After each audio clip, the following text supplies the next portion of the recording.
We don't want to break the law. We don't want to do this. We have to do this. Cannabis extract is illegal, and that's what my product is. I never stopped thinking about the legal issues. As I crossed into every state, that's breaking a lot of federal law. I don't believe that any of the law enforcement agencies want to lock out what is potentially a last treatment option for these patients. It's okay. It's okay, youngster. There still are many, many children and adults with epilepsy who can't be controlled with existing therapies. I cannot recommend using a medical marijuana product. It was worth it because it helps my daughter. If it's helping kids, why isn't it legal, or why can't you do it?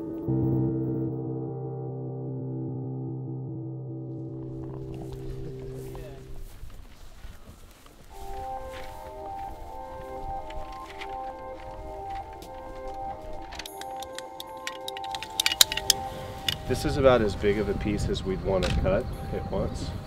This is our first day of harvest. We got too much bamboo in here, that's the problem. So we get these big girls, we can't. Each plant is a whole plant extract, so we have to cut the plant. Final. So we'll kind of put the next plant about right here. So as long as we all know the size that we're cutting for. It has to dry, fully dry, before we're able to process it in the lab. Now you do that, now you can start on the next one here at the next one. I've got a really nice one. We stepped onto the field June 3rd. Hey, hand me that one. Hey, you're standing on. That'll fill this one up, perfect. We planted 17 acres with an estimated 36,000 plants. We'll likely serve several thousand patients with this. These girls are big, which is good. My name is Penn Madison, and I am the head manager here at Stanley Brothers Social Enterprises. You need to change hands. And we grow medical hemp.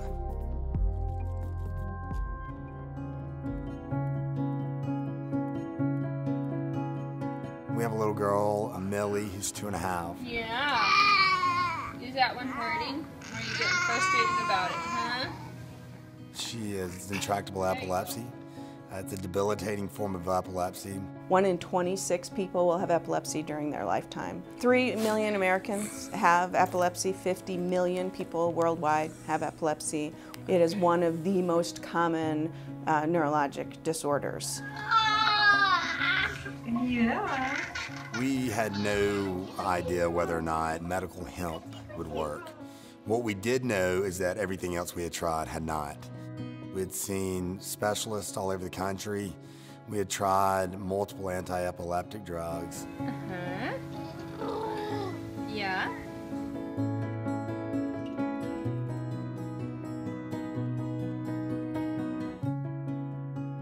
I would say in the last year or two, we have seen an increase in children that are here from out of state that have been brought by families to try variants of medical marijuana. The laws in Tennessee didn't allow us to have this delivered to us there. It didn't allow this to be an option to give it to her there. So the option of moving to Colorado to pursue medical marijuana was a viable option for us, and so we chose to do that.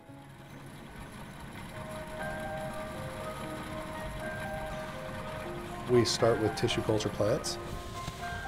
They'll be grown for their entire season. When they're ripe, they'll be harvested, dried. Once they're cured right, they will come back to the lab for extraction, in which we will extract all of the valuable parts of the plant into a fine oil. Then that oil is used to create specific dilutions of a dietary supplement that we call Charlotte's Web.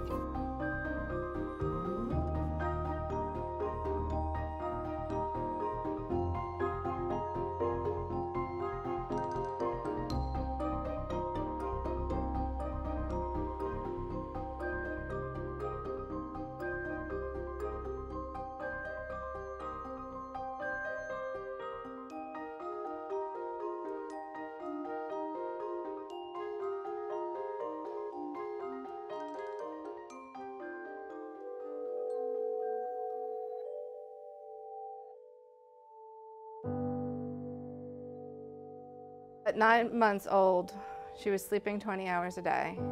Kids that age like to grab things, swat at things. You would have things hanging over her. She would have no interest.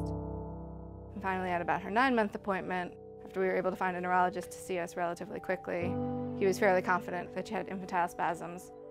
She was barely able to grow and function because she was having upwards of 200 seizures a day. Seizures are incredibly debilitating, but there's also a lot of other things that can happen with it: cognitive problems, depression, anxiety.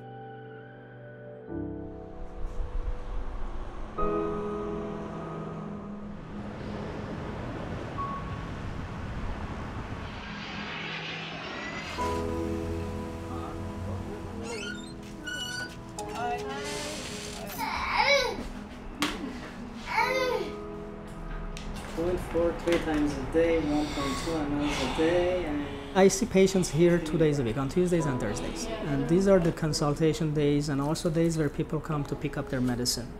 In order to be ready for those 2 days, I spent probably about another 4 days in lab making oil or with my brothers at the grow facilities. He was our first state licensee for the Charlotte's Web products.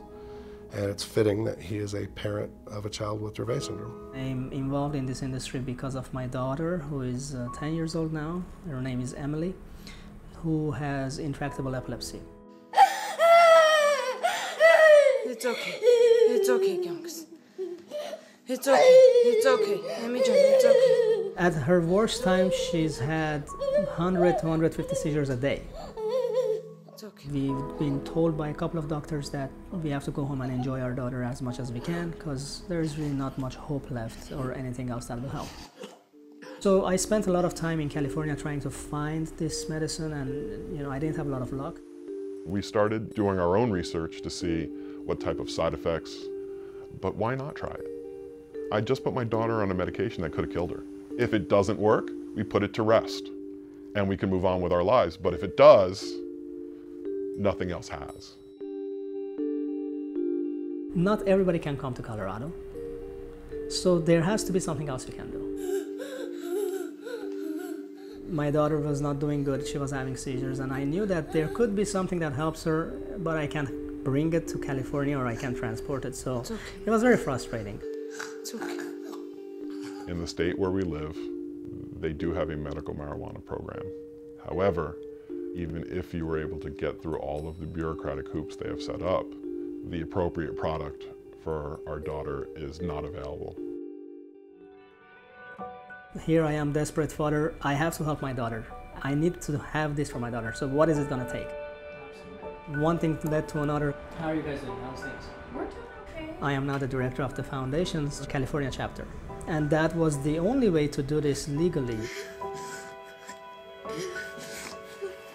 I wish when Emily started having seizures 10 years ago, somebody in this position existed, where somebody would sit down across from me and say, this is what failed for people, this is what didn't, this is what others are doing. We were scared, one, to pick up and move and leave everything behind, but we weren't sure it was going to work. Even in Colorado, the waiting list for Charlotte's Web oil is quite long, so it's not like you can just fly or drive to Colorado, pick it up and come home, which, apart from violating federal and state laws, is just you can't do it.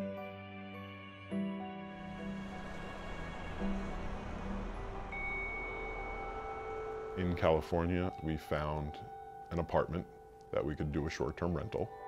When we started giving her the marijuana, within the first couple of doses even, we saw changes. She became more verbal. She became a lot more attentive. She was a lot more awake than she had been. After the summer, we wanted to give a longer time for our trial. So we made a decision that we were going to bring a supply back with us. They were able to identify a supplier in California, is my understanding, who had what appears to be a very good product of oil high in CBD, and they didn't want to fly with it, so apparently drove cross-country to get their child this medication. Well, I never stopped thinking about the legal issues.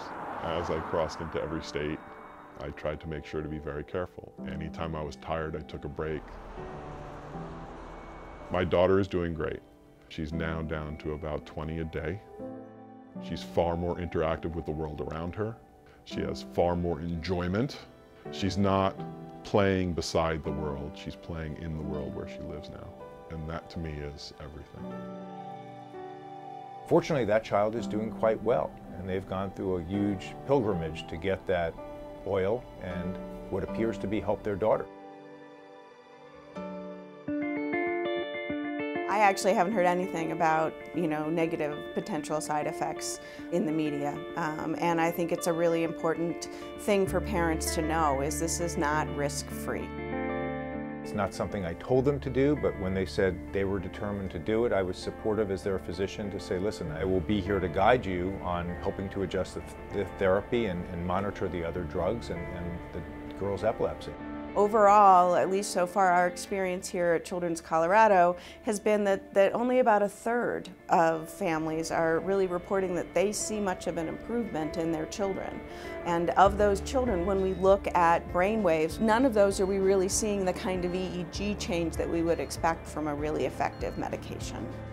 We also don't understand how marijuana products will interact with other medicines these children are on. Concerning things that we have seen in general, seizures have gotten worse, severe enough to require them to go into our intensive care unit.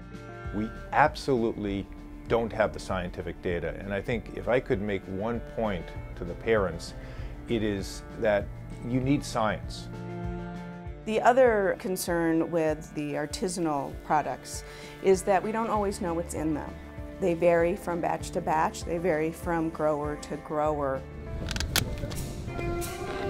Unfortunately, we're giving it out to large numbers of very vulnerable people like children without knowing what the correct dose is, without knowing what kind of epilepsy it's going to work for. Most of my critics, especially in the medical field, are critics that are criticizing lack of research. I blame them. That's their job. You're a researcher, you're a scientist, you're a doctor. Why didn't you research this? Her seizures are getting stronger. The Schedule I listing for marijuana has made it much more difficult to do research on marijuana. There is no question about that. Really, all hemp products lie in a gray area.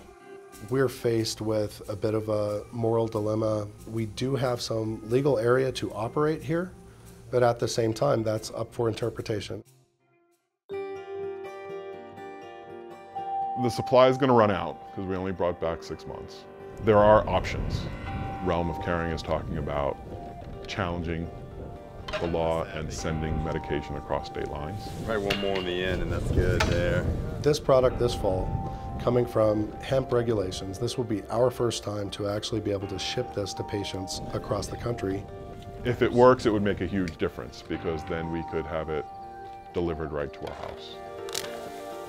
Cannabis extract is illegal, and that's what my product is. The last Drug Enforcement Agency position that I read stated that hemp products made for human consumption, which have any detectable THC in them, are technically a violation of federal law. Now, however, they go on to say that they realize that all of these products exist throughout grocery store shelves throughout America.